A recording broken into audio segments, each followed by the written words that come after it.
Dramatic stuff yesterday. The euro was slammed on the back of Draghi's comments, but you put out a short trade recommendation on Wednesday, so how smug do you feel today? Well, we're feeling more comfortable.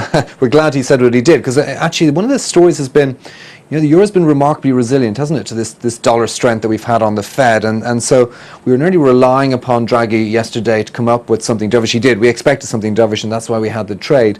The question is, you know, can we extend from here? You know, and I think maybe the market is just waiting for those non-farms you mentioned. But you know, the grind lower to me still feels pretty relentless in euro dollar. But your target is 124.5. Yeah. So we've got some way to go to get there. What sort of time frame are we talking about, do you think? I think that will take a number of weeks. The kind of pace we're seeing, you know, nearer term target around the 128.50, I think would be appropriate, just ahead of non-farms. But if you break that level, then that does open up pretty clear water to the downside thereafter. Given what we heard from Draghi yesterday, are we looking now longer term and more fundamentally based at a structurally weaker, lower euro?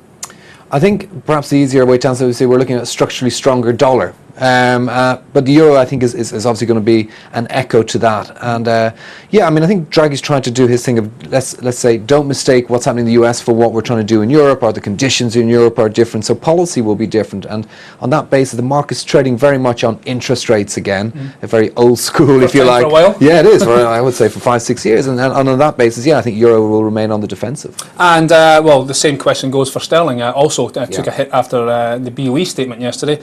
What's your outlook for sterling? Lower? Bearish. I mean, I think actually today sterling's perhaps one of the most vulnerable, because it's just holding above 150 against the US dollar. So, you know, if we get non-farms 165 in line, you keep the tapering story in play, you keep the dollar on the front foot, and I think, you know, that might be enough to take cable through 150. The worry, though, for a dollar bull like yourself is that everyone's a dollar bull. I mean, I've not met a dollar bear in what seems like months, and that's a dangerous position, isn't it? Typically it is, and I would say that generally, to be honest, at HSBC we're always trying to be the slightly outlandish ones, looking for the outlying views. But I don't think, particularly on the dollar, that makes sense at the moment. I think, you know, sometimes the consensus is right. I suspect we are this time around. But the true art, if you like, is finding the other side of the dollar bull trade. What do you sell? And that's, I think, where we can diverge from the consensus. And what do you sell then? Well, you've mentioned euro, you mentioned sterling, and I think they're the principal ones, but the consensus would say you should sell the yen. We disagree, and I think that's where we've differentiated ourselves.